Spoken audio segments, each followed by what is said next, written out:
tentang sistem pengaduan pengadaan barang jasa pemerintah.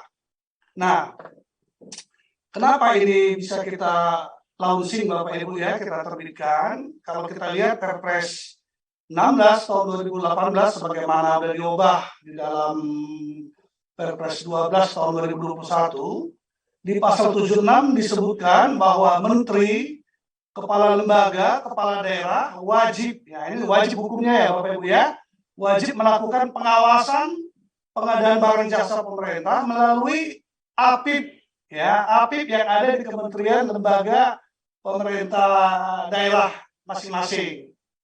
Jadi di sini tersirat menteri, kepala lembaga, kepala daerah wajib melakukan pengawasan mengenai pengadaan barang jasa melalui APIP.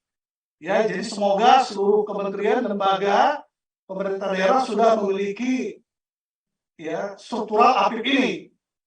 Kemudian di ayat 2 dikatakan pengawasan ya yang wajib tadi dapat dilakukan melalui audit, review, pemantauan, evaluasi, dan atau penyelenggaraan whistleblowing system.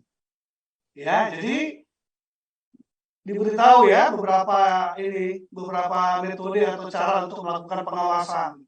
Nah, Bapak Ibu, ya khusus untuk penyelenggaraan whistleblowing system di pasal 77 disebut LKPP mengembangkan sistem pengaduan barang jasa. Ya, nah kalau kita lihat sekilas di sini Bapak Ibu, ya pengawasan melalui audit, review, pemantauan, evaluasi ini sudah ada peraturan BPKP ya yang menjadi pedoman bagi APIP untuk melakukan ini. Nah, sementara untuk melakukan whistleblowing system di pasal 77 ayat 7-nya ini adalah diemban oleh LKPP.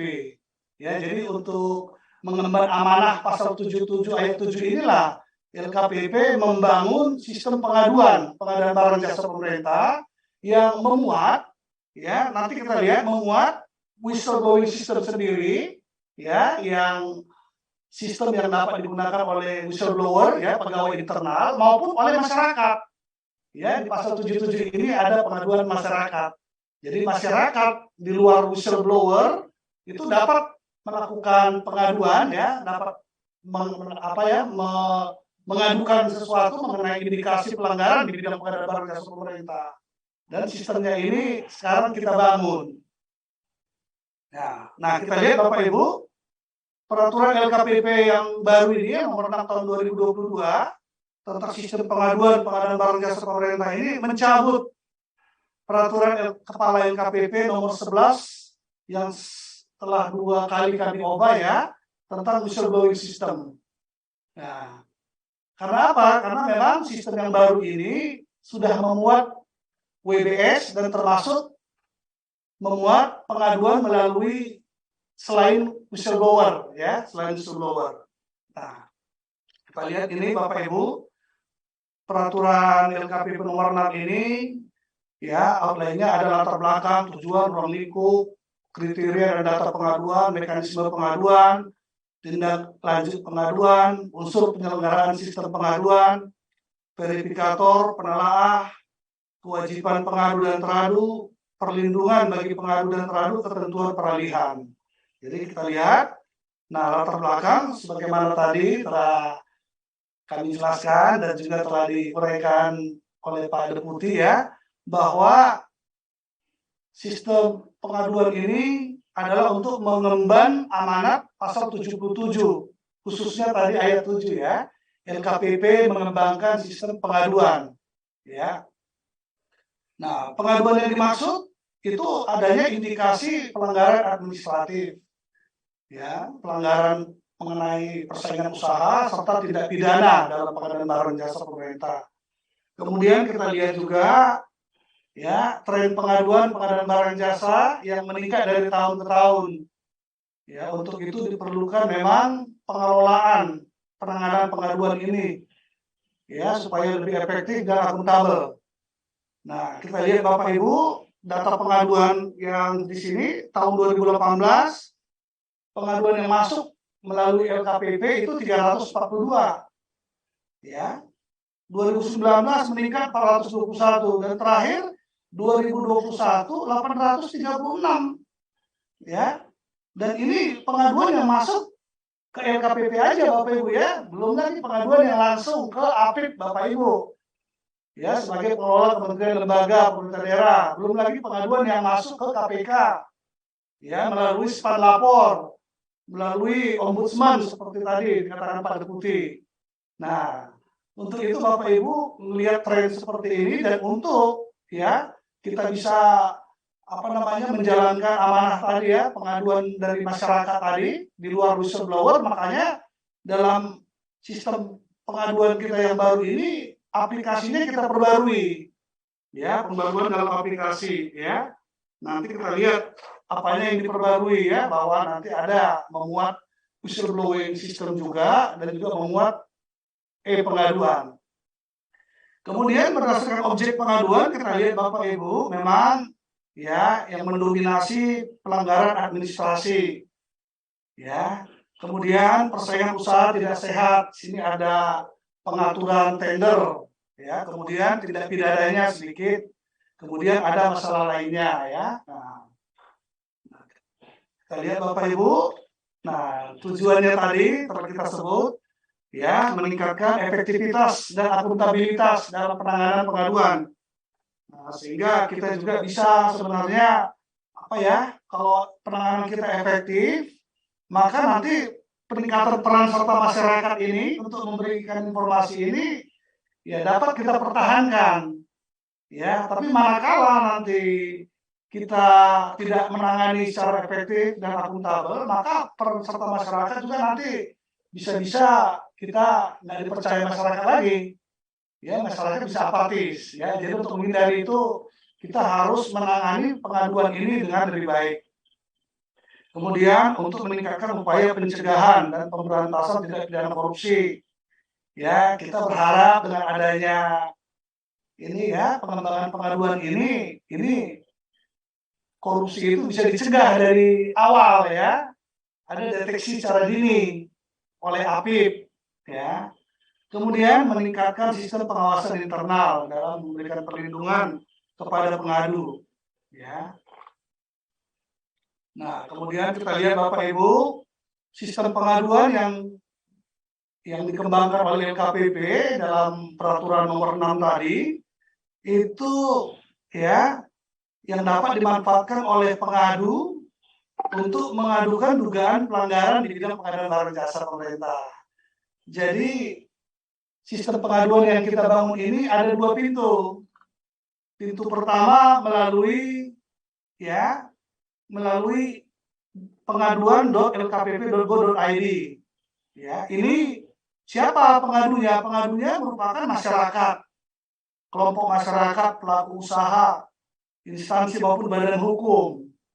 Jadi silakan masyarakat, LSM, ya siapa aja yang di luar whistleblower menyampaikan melalui pengaduan.lkpp.go.id.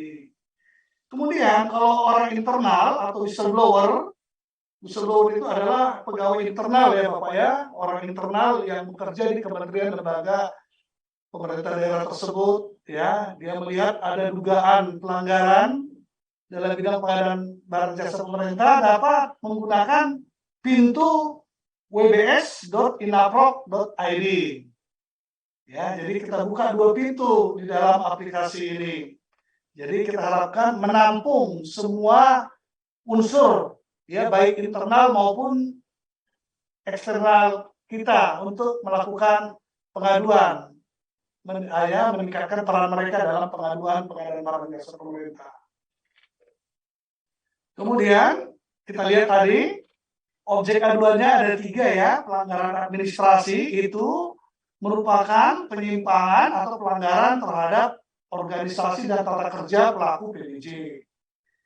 Ya, kemudian prosedur dan mekanisme PBJ, kemudian kewajiban yang dilakukan dalam pengadaan barang jasa pemerintah. Ya, misalnya ada pekerjaan yang belum selesai tapi sudah dibayar.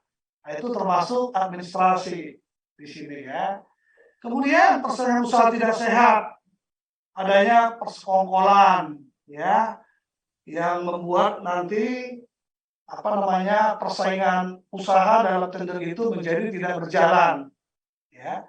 Kemudian adanya pertentangan kepentingan, konflik of interest, ya Bapak Ibu di etika pengadaan barang jasa pemerintah telah diatur, ya adanya konflik of interest, ya antara lain tidak boleh satu grup, tidak boleh dalam satu kepemilikan untuk mengikuti proyek yang sama, ya tender yang sama, ya dan lain sebagainya. Di sana ada diatur.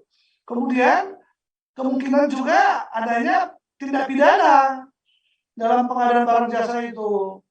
Ada yang merupakan penipuan, pemalsuan, ya ini sering terjadi, pemalsuan data.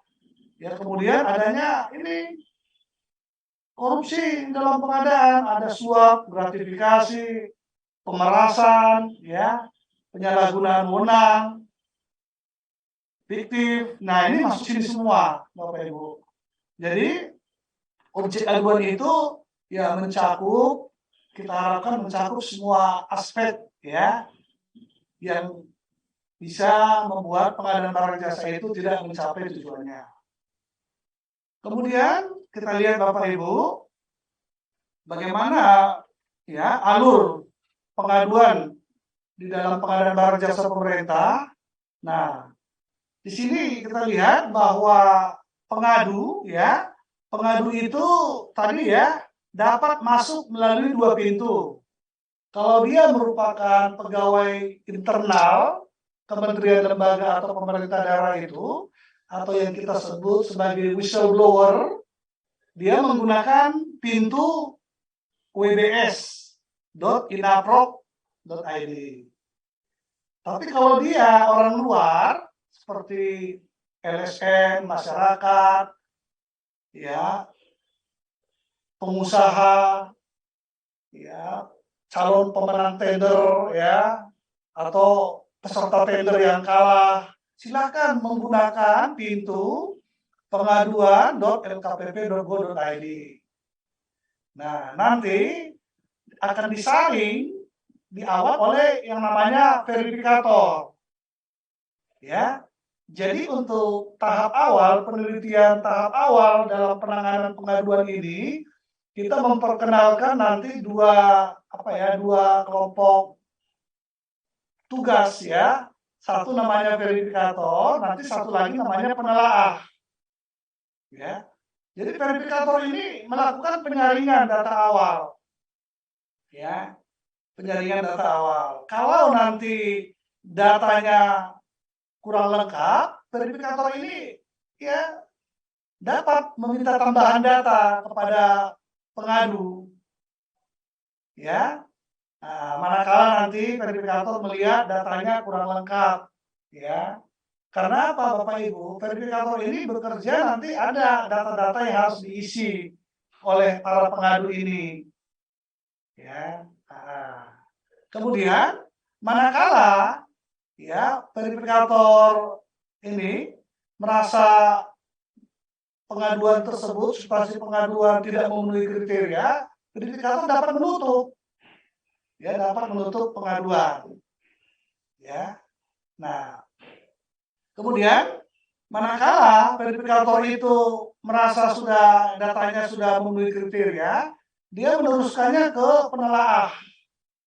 Ya, penelaah untuk menelaah pengaduan yang memenuhi kriteria tadi, ya. Kemudian penelaah melakukan analisis. Ya, analisis data pengaduan yang telah diverifikasi tadi. Nah, ini juga penelaah kembali melihat apakah data yang masuk ke penelaah itu memenuhi kriteria atau tidak. Kalau tidak, penelaah dapat menutup. Ya, dapat menutup pengaduan yang tidak memenuhi kriteria. Ya. Nah, tapi manakala penelaah berdasarkan analisisnya ini ya dapat diteruskan, ya ini penelaah membuat resume berdasarkan hasil analisisnya tadi, ya resume mengenai pengaduan tadi, ya. Nah resume tadi, summary tadi atau ikhtisar tadi disampaikan kepada pimpinan APIP. Nah, kemudian pimpinan APIP lah nanti yang meneruskan, ya, meneruskan kalau dia nanti memerlukan audit dengan tujuan tertentu, maka pimpinan APIP menerjunkan tim. Tapi manakala pimpinan APIP merasa ini hanya pelanggaran administratif tertentu, ya itu cukup menerjunkan tim untuk mengklarifikasi. Ya, nah kemudian nanti hasil-hasil ya baik verifikator maupun penelaah maupun nanti tindak lanjut yang dilakukan oleh APIP ini ya itu dilaporkan ke pengadu ya, dilaporkan ke pengadu maupun kepada pihak-pihak yang punya otoritas untuk itu, untuk menerima laporan itu. Kemudian kita lihat Bapak Ibu, nah ya tindak lanjut pengaduan tadi kita lihat bahwa pimpinan APIP ya, inspektur jenderal itu bertanggung jawab menindaklanjuti pengaduan tadi yang kayak saya katakan tadi. Manakala ya ada ini ya indikasi yang sudah lebih terang ke arah pelanggaran ya, ada penyimpangan itu menerjunkan auditor. Ya, menugaskan auditor. Tapi kalau untuk pelanggaran administrasi tertentu cukup klarifikasi, menurunkan tim untuk mengklarifikasi. Kemudian APIP menyampaikan ringkasan tindak lanjut pengaduan kepada pengadu. Ya, semua tingkatan tadi Bapak Ibu, ya itu melalui sistem pengaduan kita bisa di tracing oleh pengadu, ya udah di mana itunya proses aduannya tersebut. Kemudian manakala berbau kategori adanya persekongkolan yang meniadakan persaingan usaha, maka pimpinan APIP menyampaikan laporan hasil tindak lanjutnya tadi kepada KPPU. Ya, untuk diproses lebih lanjut. Manakala nanti tidak pidana akan diteruskan kepada aparat penegak hukum, ya. Bisa jaksa, bisa polisi, ya, silakan. Nah, Bapak Ibu, kalau kita lihat, nah, di dalam perlem kita itu, unsur penyelenggara sistem pengaduan itu, ya, ada dua unsur besar, ya, ada yang LKPP, ada yang kementerian, lembaga, atau pemerintah daerah. Nah, kita lihat Bapak Ibu, di LKPP ada penanggung jawab, ya, penanggung jawab ini misalnya Bapak Deputi, ya, Deputi Bidang Hukum dan Sangga. Pengawas dan sekretariat ini di direktorat yang menangani permasalahan penanganan pengaduan. Ya, saat ini ditangani oleh Direktorat Penanganan Permasalahan Hukum, ya, di sini kami. Kemudian untuk verifikator dan penelaahannya itu adalah personil dari inspektorat yang ada di kementerian lembaga pemerintah daerah. Ya, Bapak Ibu ya, baik verifikator penelaah. Nah, kemudian kita lihat verifikator itu apa? Nah, verifikator itu ditetapkan oleh pejabat pimpinan pemerintahan untuk melakukan pengawasan internal. Ya, atau ditetapkan oleh pimpinan APIP ya. Ya. Pimpinan APIP itu ya menetapkan minimal satu orang verifikator. Ya, satu orang Bapak Ibu. Boleh lebih tapi minimal satu. Ya. Kemudian apabila belum terbentuk unit kerja atau belum terbentuk APIP ya satu instansi, langsung pimpinan tertinggi ya. Nah, kalau kayak LKPP dulu waktu belum ada APIP-nya, belum ada inspektoratnya, langsung kepala LKPP.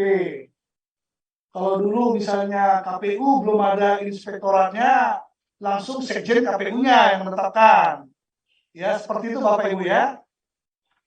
Tapi ya saya kira sekarang semua kementerian, lembaga, pemerintah daerah, semoga APIP-nya semuanya sudah terbentuk ya, mudah-mudahan gitu ya. Nah, kemudian identitas verifikator bersifat rahasia. Kemudian kita lihat Bapak Ibu, syarat verifikator ini adalah pegawai, ya, PNS atau TNI Polri di kementerian lembaga pemerintah daerah tersebut.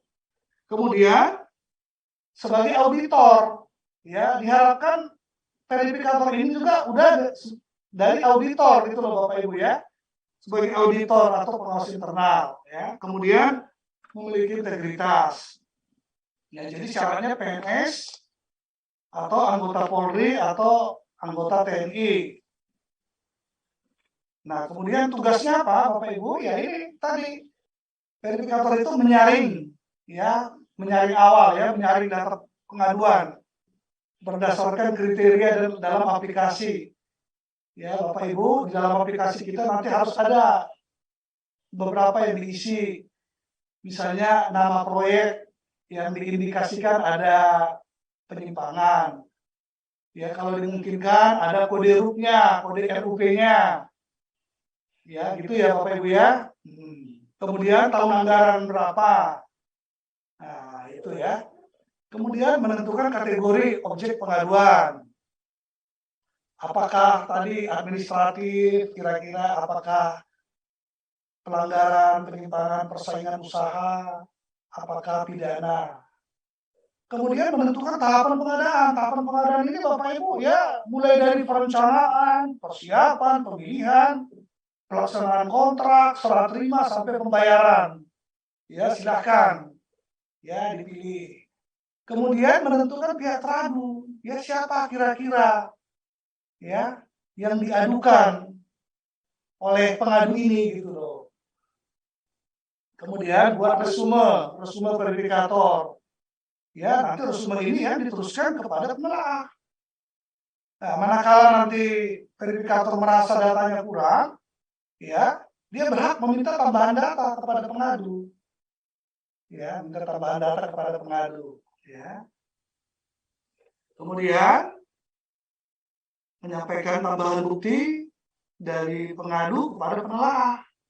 Ya, jadi Bapak Ibu nanti kalau sudah disampaikan ke penelaah merasa data-data itu masih kurang, penelaah itu melalui verifikator memintakan kepada pengadu untuk meminta tambahan-tambahan data yang dibutuhkan. Kemudian menutup pengaduan jika tidak sesuai ketentuan, kemudian mengusulkan pengembangan sistem pengaduan PBJ kepada penanggung jawab, kepada LKPP. Ya, karena Bapak Ibu verifikator ini kan yang sehari-hari menggunakan aplikasi yang kita bangun. Sehingga kami harapkan juga sebagai penanggung jawab sistem ini, kami sangat berharap ada masukan dari pengguna ini gitu loh, ya, dari verifikator maupun nanti dari penelaah. Nah, kita lihat Bapak Ibu ya, kewajiban verifikator merahasiakan identitas pengadu, kemudian data pengaduan, dan verifikator dilarang. Ya, karena ini baru penelitian awal, verifikator dilarang berhubungan atau meminta data ya atau informasi kepada pihak yang teradu. Ya, kepada pihak teradu baik langsung maupun tidak langsung gitu loh. Ya, jadi kalau verifikator merasa datanya kurang, dia hanya diizinkan berhubungan dengan pengadu, ya. Nah, kemudian penelaah ditetapkan oleh pimpinan pejabat pemerintah yang bertugas ya melakukan pengawasan internal. Jadi memang baik verifikator maupun penelaah kalau kita lihat tadi diharapkan mereka ini auditor yang sudah bekerja di APIP masing-masing. Ya. Kemungkinan juga ini ya, kemudian ini pimpinan pejabat pemerintah yang melakukan pengawasan internal atau pimpinan APIP menugaskan paling tidak atau menetapkan paling tidak satu orang penelaah. Ya sama kayak verifikator tadi. Ya, verifikator juga minimal satu orang. Penelaah juga minimal satu orang. Dan jangan lupa Bapak Ibu ya, verifikator itu tidak diizinkan merangkap jadi penelaah. Ya, jadi harus orang yang terpisah, orang yang berbeda. Nah, manakala nanti APIP belum terbentuk, ya, maka langsung oleh pimpinan tertinggi lembaga yang menetapkan verifikator itu siapa. Ya, tapi seperti saya harapkan tadi ya, sepertinya saat ini seluruh instansi pemerintah sudah ada unsur pengawasan internalnya. Ya. Kemudian identitas penelahan bersifat rahasia ya. Kemudian kita lihat Bapak Ibu.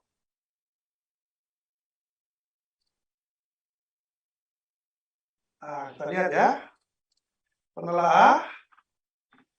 Nah, ini ya. Lagi-lagi PNS ya, PNS. Pendidikan S1 lagi ya. Kalau verifikator tadi ya PNS aja gitu loh ya, atau ini juga PNS atau TNI, polisi. Tapi manakala dia PNS minimal S1 atau kalaupun tidak S1 dia sudah pangkatnya sudah penata muda, udah golongan 3A ya. Bisa aja dia dari D3 tapi nanti sudah melalui masa kerja tertentu sehingga golongannya sudah golongan 3A. Dia TNI atau Polri ya, kemudian bertugas sebagai auditornya. Sama tadi dengan verifikator, kita harapkan mereka bertugas sebagai auditor. Ya. Karena apa Bapak Ibu? Karena nanti ya baik verifikator maupun penelaah ini dimungkinkan nanti dia menjadi tim audit untuk audit dengan tujuan tertentu misalnya yang ditugaskan. Nah, bisa jadi sehingga memang kita harapkan baik verifikator maupun penelaah ini adalah auditor ya. Kemudian khusus penelaah ditambah ya, karena ini sudah menganalisis masalah pengadaan.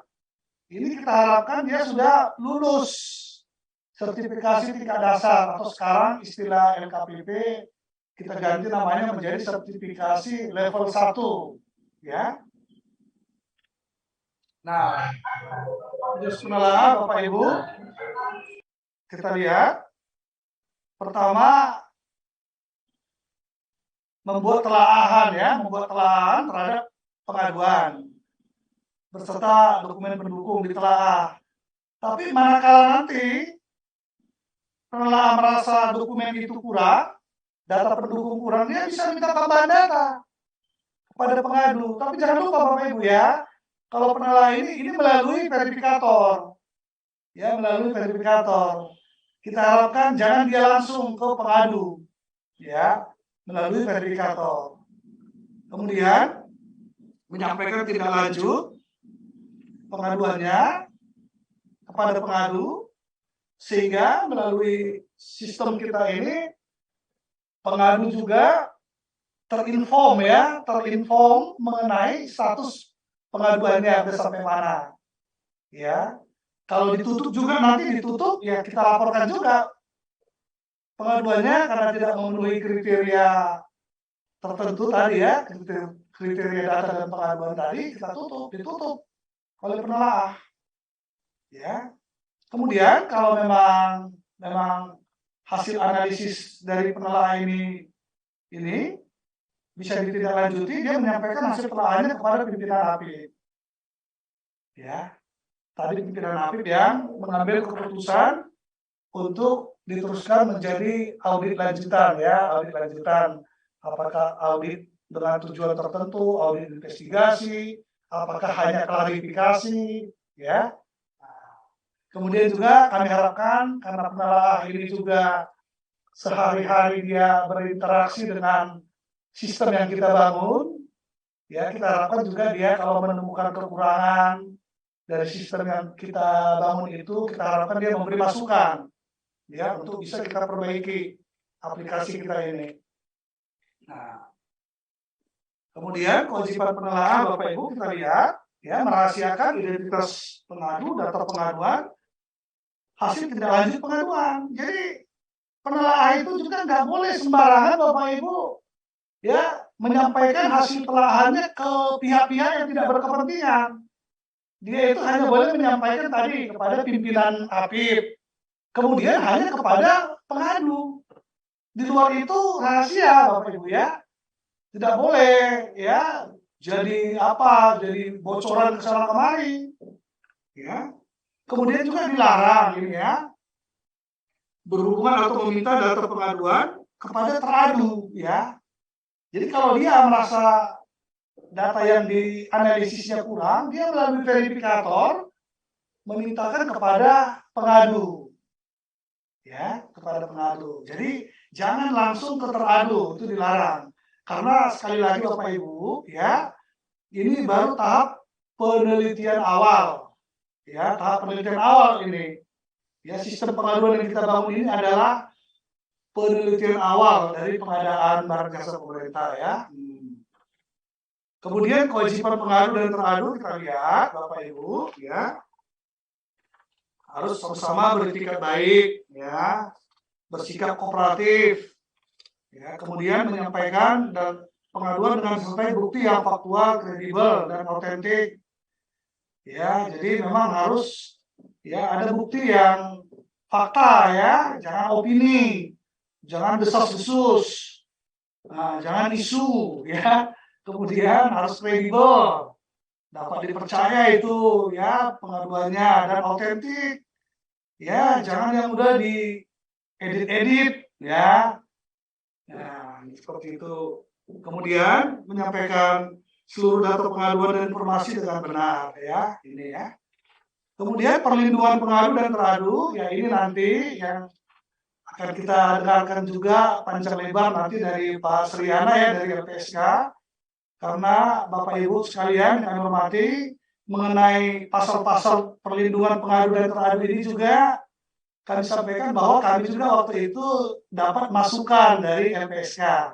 Ya, bahkan beberapa kali teman-teman dari LPSK yang apa, ya, kayak memberikan konsep inilah gitu loh, ya. Nah, ini sama-sama kita lihat. Identitas dirahasiakan, perlindungan dari tindakan yang bersifat administrasi, kepegawaian.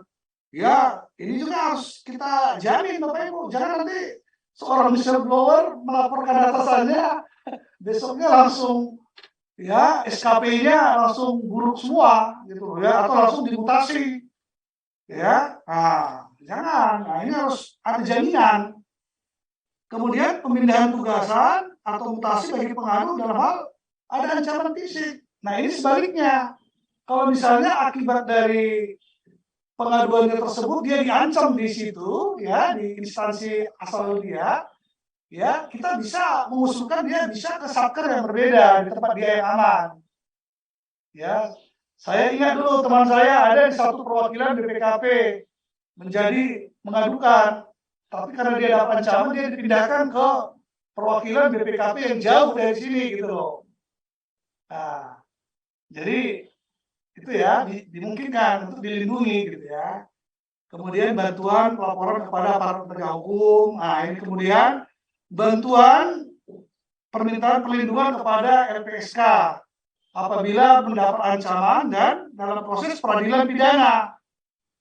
Ya, nanti kita dengar, ya, dari Pak Sriana panjang lebar ini.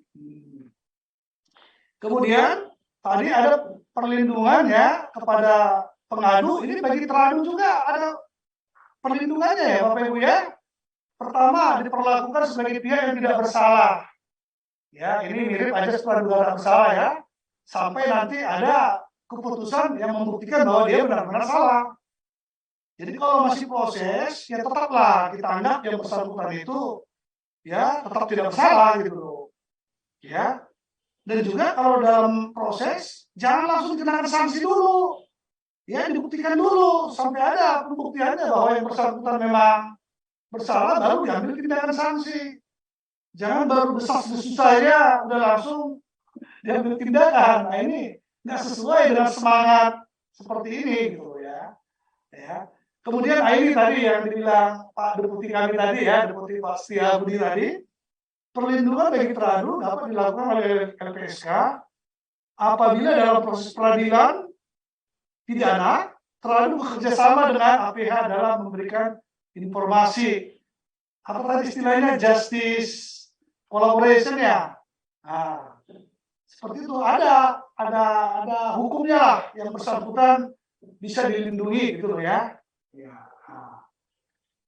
Kemudian ketentuan peralihan, Bapak Ibu, ya, kami mohon teman-teman yang hadir yang dari inspektorat, kementerian lembaga pemerintah daerah, Nah, ini juga kami memberi waktu 1 tahun ya untuk kita memperbarui ya penugasan verifikator dan penelaah yang selama ini sudah bekerja berdasarkan peraturan Kepala LKPP nomor 1 tahun 2014 tadi tentang sistem whistleblowing system tadi.